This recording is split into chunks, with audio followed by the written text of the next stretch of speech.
안녕하세요, 연시입니다. 지난번에 유럽 여행 갈 때 패키지 대 자유여행 고르는 법에 대한 팁을 공유해봤는데요. 처음 비행기를 타고 도착한 곳을 인, 귀국을 하기 위해 나오는 곳을 아웃이라고 하잖아요. 유럽 여행 코스 짜기의 시작, 바로 항공편 인앤아웃을 정하는 건데요. 오늘은 프랑스, 이탈리아 여행 코스를 짤 때 인앤아웃을 어디로 정해야 좋을지, 가고 싶은 지역에 따른 인앤아웃 추천 바로 시작해볼게요. 고고! 첫 번째, 너무너무 유명한 프랑스 파리의 샤를 드골 공항입니다. 명불허전 유럽의 탑 공항 중 하나죠. 제가 회사를 다니는 기간에도 여러 커플이 결혼하고 신혼여행 가는 걸 봤거든요. 공통적으로 정말 많이 가는 데가 프랑스 파리, 그리고 샤를 드골 공항이었습니다. 일단 저처럼 사진 찍는 걸 좋아하는 분들이라면 스냅 사진에도 정말 관심이 많으실 텐데요. 유럽의 여러 도시에서 찾아봐도 가장 많은 한국 작가님들이 계신 곳, 바로 프랑스 파리입니다. 제가 찍었던 작가님만 해도 성수기인 곳을 찾아서 여기저기 돌아다니시는 분이었는데요. 3에서 5월, 9에서 11월은 파리에 계시고 그 사이 여름에는 한국에서 제주도 바디 프로필을 찍는다고 하시더라고요. 파리! 특히 신혼여행이라면 강추하는 이유! 첫 번째, 바로 지리적 위치 때문입니다.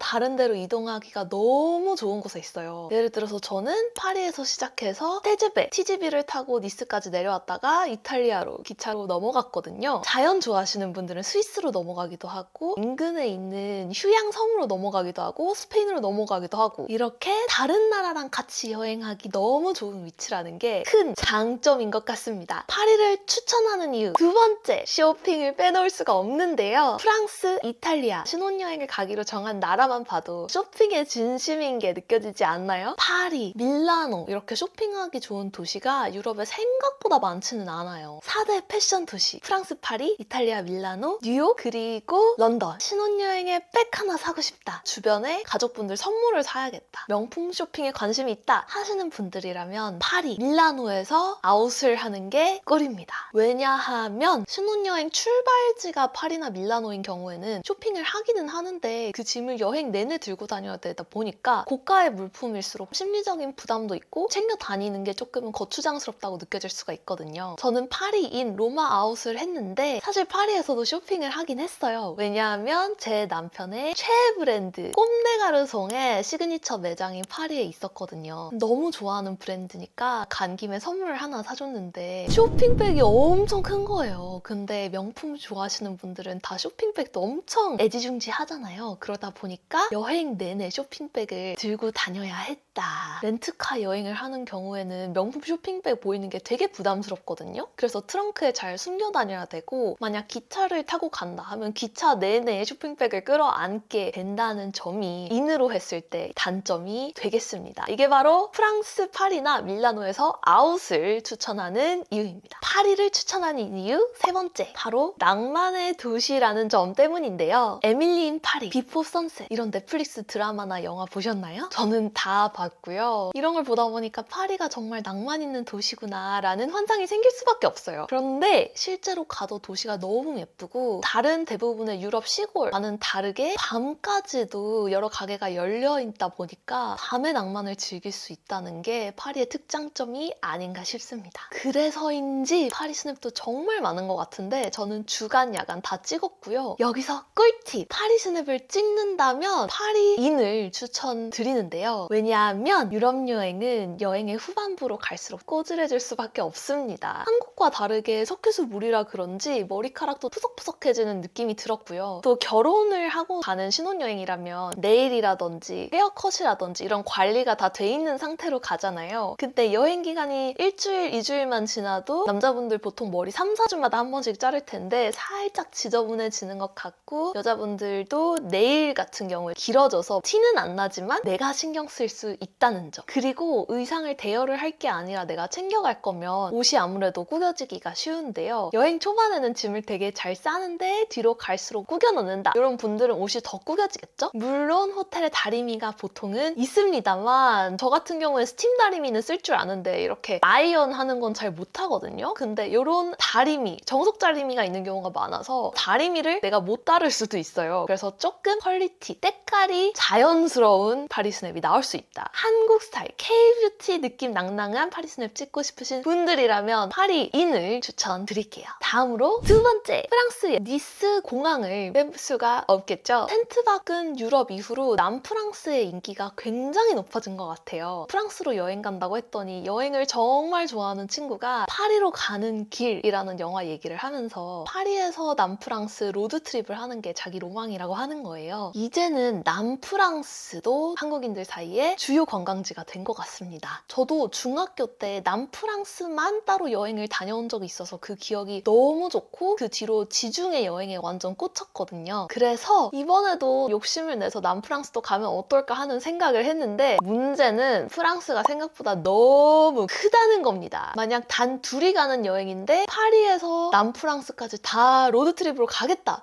이거는 어지간히 운전을 좋아하는 커플이 아니라면 비추합니다. 왜냐하면 저희는 파리에서 니스까지 TGV 고속열차를 타고 이동을 했는데도 꼬박 5시간 반이 걸렸어요. 그 사이를 다 자동차로 운전을 한다?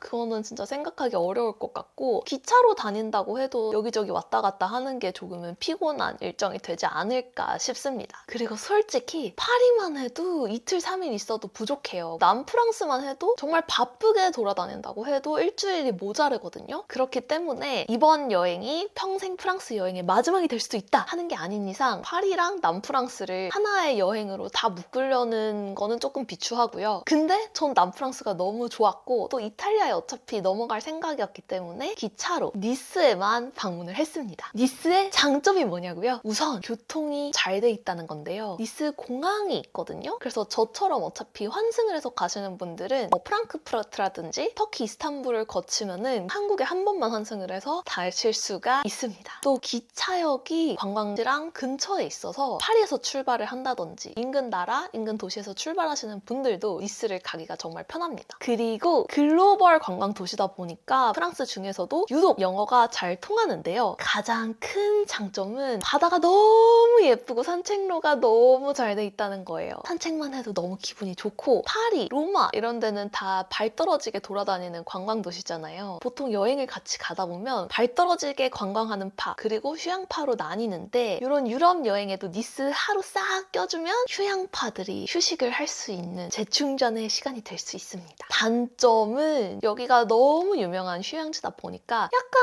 미국화가 되어 있어요. 무슨 얘기냐면 니스에 가서 저희가 저녁을 먹으려고 구글 맵에 유명한 레스토랑을 찾아갔는데 계산을 할 때 보니까 단말기를 딱 내밀었는데 팁을 3가지 퍼센트 중에서 고르라고 권유, 강요를 하더라고요. 그래서 살짝 미국 냄새가 난다. 그렇지만 샤갈 미술관, 마티즈 미술관처럼 볼 것도 은근히 있고 바다 산책하기도 좋고 영어도 잘 통하고 편하니까 좋은 날씨에 걸어다니면서 한가하게 관광하고 싶으실 때 강추합니다. 참고로 저희 신랑은 꼼데가르송에서 쇼핑할 때 그리고 니스에서 호캉스 할 때 가장 표정이 좋았어요. 이제 3번째 이탈리아로 넘어가 볼까요? 이탈리아에서 신혼여행을 간다면 가장 많이 가는 곳 밀라노, 피렌체, 로마 그리고 베네치아가 있겠습니다. 이 중에서 밀라노는 솔직히 관광을 할 건 별로 없어요. 스페인으로 치면 마드리드 같은 느낌? 바르셀로나가 훨씬 볼 게 많고 만약에 내가 스페인에 산다 하면 마드리드에 살고 싶지만 관광은 바르셀로나가 더 알차잖아요. 그런 것처럼 이탈리아에서 살아야 된다라고 하면 밀라노를 정말 선호하겠지만 관광으로 가는 입장에선 밀라노 자체에는 볼 게 크게 없습니다. 근데 왜 밀라노 공항에서 인앤아웃을 하면 좋냐? 우선 저희처럼 프랑스에서 출발하는 경우에는 로마가 조금 남쪽에 있다 보니까 밀라노, 파리 루트를 정하면 단거리로 인앤아웃을 할 수 있어서 편하고요. 만약에 베네치아에 간다라고 하면 또 밀라노 공항이 편한데요. 예전에는 베네치아로 가는 아시아나 직항이 있었어요. 근데 코로나 이후로 다시 생기진 않은 것 같더라고요. 그렇기 때문에 북쪽에 있는 밀라노 공항을 통해서 베네치아로 가면 이동이 수월할 것 같습니다. 사실 저는 이것보다 주위에 아울렛이 많아서 밀라노 아웃을 1순위로 노렸었는데요. 더몰이라고 해서 한국인과 중국인이 기둥 세워졌다라고 유명한 아울렛도 있고요. 스페이스 프라다라고 프라다, 미우 미우미우가 한가득 깔려있는 아울렛이 있거든요. 그래서 저는 원래 밀라노 아웃을 생각하고 덤몰에서 낭낭하게 쇼핑하고 바로 비행기 타고 집에 와야지라고 생각했으나 제가 타려고 한 에미레이트 비즈니스 밀라노에서 오는 비행기가 검색하던 사이에 매진이 됐어요. 그래서 어쩔 수 없이 로마 아웃으로 변경을 하게 됩니다. 그래서 네 번째 로마 FCO 공항. 얼떨결에 간 거지만 럭키 비키라고 생각하는데요. 유럽 3대 여행 국가, 흔히 영프스, 영국, 프랑스, 스위스라고 부르잖아요. 저는 사실 잘 공감 안 갑니다. 영국은 안 가봤지만 프랑스, 스위스는 다 가봤는데요. 프랑스, 스위스를 가면 프랑스, 이탈리아를 갈 때보다 좀 더 북쪽으로 돌게 돼요. 근데 북쪽 나라 가신 분들은 다 공감하실 텐데 일단 첫 번째로 물가가 비싸고요. 두 번째로 밥이 맛있는 곳이 별로 없습니다. 그리고 세 번째로 기후가 지중해만큼 좋지는 않다라고 느껴졌어요. 그렇기 때문에 저처럼 기분이 좀 날씨파다, 맛있는 거 먹는 거 좋아한다 하시는 분들이라면 북쪽으로 도는 영프스 코스보다는 이탈리아라든지 프랑스, 스위스 아니면 더 동쪽으로 가서 터키, 그리스, 크로아티아 이쪽이 더 마음에 드는 여행이실 거예요. 저도 지중해 너무 좋아하는 사람이라 로마로 가서 오히려 럭키 비키라고 생각을 했는데요. 로마로 가면 장점! 바로 남부 이탈리아 여행을 노려볼 수 있다는 겁니다. 포지타노, 아말피, 카프리 이런 이름들의 레스토랑이나 숙박시설이 국내에도 은근 많아요. 그만큼 한 번 가면 너무 좋다라고 하는 곳들인데요. 저는 이번 신혼여행은 조금 무리가 될 것 같아서 고민을 하다가 빼게 됐는데 남이탈리아 여행 노리시는 분들이라면 로마공항 강추합니다. 패키지로 하루 만에 다녀오는 코스도 있기는 해서 5월에서 한 9월이다 하면은 추천을 드리고요. 완전 여름에는 살짝 추천하기가 조심스러운 게 남부 이탈리아는 이탈리아 사람들 사이에서도 휴양지에 해당하다 보니까 여름에 가면 사람이 너무 많다고 하더라고요. 그래서 5, 6월 정도라면 남부 이탈리아 여행을 가기 위해 로마공항 생각해 볼 수 있겠습니다. 저는 이번에 로마공항을 간 이유가 5월에 토스카니를 여행하겠다라는 목표 때문이었는데요. 토스카니는 피렌체랑 로마 사이에 있는 어딘가 정도라고 생각하면 되실 것 같아요. 이 지역에는 일본의 료칸처럼 아그리투리스모라고 일종의 민박시설들이 많이 있는데요. 어떤 경우에는 포도밭, 와이너리랑 같이 운영을 하기도 하고 아니면 그냥 조그마한 올리브밭이 있는 경우도 있는데 저는 이 아그리투리스모 여행이 너무 좋아서 꼭 5월에 다시 가고 싶었어요. 하루 쉬면서 포도밭, 올리브밭도 살짝 구경하고 낮에는 수영하고 밤에는 와인을 마시는 이런 생활이 너무 좋아서 보통은 하나의 아그리투리즘모에서 조금 오래 있는 것 같아요. 근데 이제 제 경우에는 여기저기 다 가보고 싶으니까 1박씩 여러 군데를 했는데 그래서 데이터는 정말 많이 쌓였답니다. 아그리투리즘모들의 후기는 최소한 블로그 리뷰라도 꼭 가져올게요. 근데 투스카니에 가려면 어디선가는 렌트카를 해야 되는데요. 저 같은 경우에는 기차로 니스에서 피사까지 이동을 한 다음에 거기서부터 렌트카를 했는데 니스에서 피사를 가는 동안 기차를 3개를 타야 되기 때문에 여행에 엄청 자신이 있다 하는 게 아니라면 고속열차 한 번 아니면은 비행기로 이동이 가능한 밀라노로 가서 렌트카를 해서 투스카니로 가는 게 더 나은 선택일 것 같습니다. 투스카니 몇 년 안에 진짜 더 뜰 것 같아요. 다시 로마 얘기로 돌아가자면 로마 자체에서 볼 게 너무 많은 거는 말을 안 해도 이미 너무 잘 알고 계시겠죠. 그래서 오늘은 로마 FCO 공항에 대해서 얘기를 해볼게요. 일단 면세점이 너무 잘 돼 있습니다. 저희도 면세점에 대해서 큰 기대가 없어서 그냥 라운지 가야지 하고 조금 여유롭게 도착을 했는데 막상 갔더니 에르메스도 있고 롤렉스도 있고 해서 은근 볼 게 많은 거예요. 그래서 에르메스에 가서 트윌리를 몇 개 좀 사왔다. 물론 기념품 그냥 먹을 것도 조금 구매하긴 했습니다. 면세점 자체의 할인도 조금은 있었고 만약에 에미레이트 비즈니스를 탄다 하면은 더더욱 여기 공항을 추천을 하는데요. 에미레이트 항공 같은 경우에 유럽의 주요 공항 샤를드골이라든지 밀라노 공항, 로마 공항 같은데 에미레이트 전용 비즈니스 라운지가 따로 있습니다. 이게 한국과는 차이점인데요. 한국의 인천공항에는 아시아나 라운지를 에미레이트가 그냥 같이 써요. 근데 저는 개인적으로 대한항공 라운지에 비해서는 음식의 퀄리티라든지 규모라든지 측면에서 조금은 아쉬운 느낌이 들었거든요. 1공항에 있기도 하고 그런데 에미레이트 전용 라운지에 가니까 규모가 엄청 크지는 않아도 아늑한 맛이 더 있었고요. 또 비행기를 라운지에서 바로 탈 수 있다는 게 큰 장점이었습니다. 이제는 아시아나랑 대한항공이 합병이 되니까 앞으로 어떻게 변할지는 지켜봐야 알 것 같네요. 자, 오늘은 이렇게 프랑스, 이탈리아 여행 인앤아웃 정하는 법을 공유를 해봤는데요. 우선 첫 번째, 내가 쇼핑을 하고 싶은 도시에서 아웃을 하는 게 꿀이다. 두 번째, 파리 스냅을 찍을 거면 여행 초반에 찍어야 조금 더 단정하게 나온다. 세 번째, 내가 가고 싶은 지역에 따라서 어떤 공항이 유리한지 확인을 해보자 정도가 될 것 같네요. 다음 영상으로는